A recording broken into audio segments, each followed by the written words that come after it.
All right, welcome back to Beers and Gears. They call me Nine Finger for obvious reasons. Today on the ramp we've got a 2002 Harley Davidson Softail. This video is probably going to be in two different parts because there's a multitude of issues here. So the guy who owns this bike purchased it, I believe, last year sometime. Apparently it's not performing very well, but actually part two of that is right now it's a no start. So I'm going to have to diagnose the no start problem. Then when we get the bike running, then we can start riding it and see what's going on with the performance. There's been a lot of modifications on this bike. I don't really know who built it or what was put into it until I start working on it. But I know for sure right now that we've got no power to the aftermarket ignition module, and we've also got a no start condition where it's not even cranking. So the first thing I'm going to have to do is get out the schematic. I'm going to have to go to the starter, see if we got any battery power there, see if we got any power coming on when we hit the switch, and basically figure all this out. So we'll walk you through it and we'll get this thing running. Okay, so back to the Softail. It's a couple of days later. One of the things I had to do right off the bat is I had to take the battery out, put it on charge for a couple of days, got the voltage back up in the battery, and we're good. First thing I tested when this thing wouldn't crank was I tested to see if I had power at the post on the starter, and we did, but I wasn't getting any power on the starter when I was hitting the button for start. I also then noticed this machine has a Thunder Max standalone ignition aftermarket system hooked up in it, and the Thunder Max wasn't getting any power. As you can see now, when I turn the ignition on, the red light comes on to the Thunder Max, and that means we're getting power there. The reason we're getting power now is because that takes ignition power from this particular setup they've got set up right here, which goes into the ignition fuse. At some point, I think somebody tried to boost this bike, and one of the bottom was melted right off of the fuse and was down in the bottom of this apparatus. So I had to replace the fuse. I had to dig out the part of the fuse that was stuck in there and clean all that up. So that is now operational, and now the bike is running. Part two of the customer complaint on this bike is it's not performing very well. I was told that it spits and sputters under acceleration. So that's going to be the next thing we're going to have to look at. I'm going to have to make sure all the proper signals are coming to the Thunder Max standalone ignition. This thing is also carbureted. I'm not sure how it's jetted, but it's going to dry up outside tomorrow. So I guess tomorrow we'll have to take this thing out and see what's going on.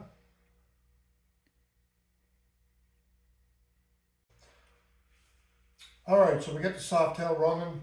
I took it for a little ride. Very difficult to ride this bike because of the way it's performing. So what we've got is, we've got a perfect idle.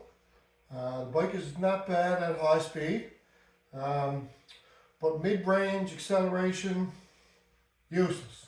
What's happening is it's popping. You can hear it popping out through the carburetor. It spits, sputters. There's all a classic sign of the jets being lean in the carburetor.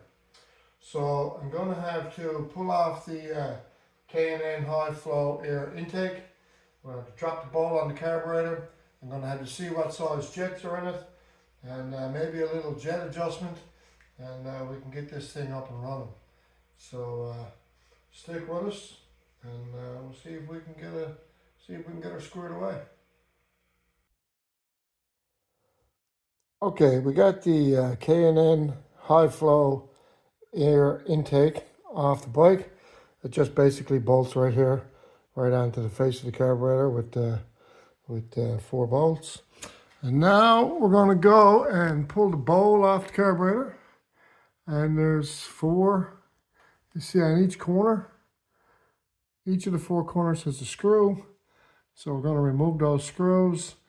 And hopefully they come out without issue, and we're going to drop the bowl, and that will then expose the jets. So after road testing the bike with the spitter and then the sputter on acceleration and mid-level range, I decided to pull the air intake and pull the bowl off the carburetor and have a look at the jets. So you can see right here that we've got the bowl off the carburetor. This here is the float. Right here is where your main jet sits. And then up in this cavity here is where your pilot jet sits. And all you do to get the pilot jet out is you get a small screwdriver and you put it up there and you unscrew it. I've got one, this is the one that came out of it in my hand. I believe it's a number 48. We live at sea level here, so 48 is a little bit lean anyway. Plus this bike has been modified with pipes and air intake and what have you. So we're going to have to try maybe go to a number 50, see how it operates, and then maybe even a 52. We'll see, but that's the next step in the diagnosis here for this Softail is running like crap.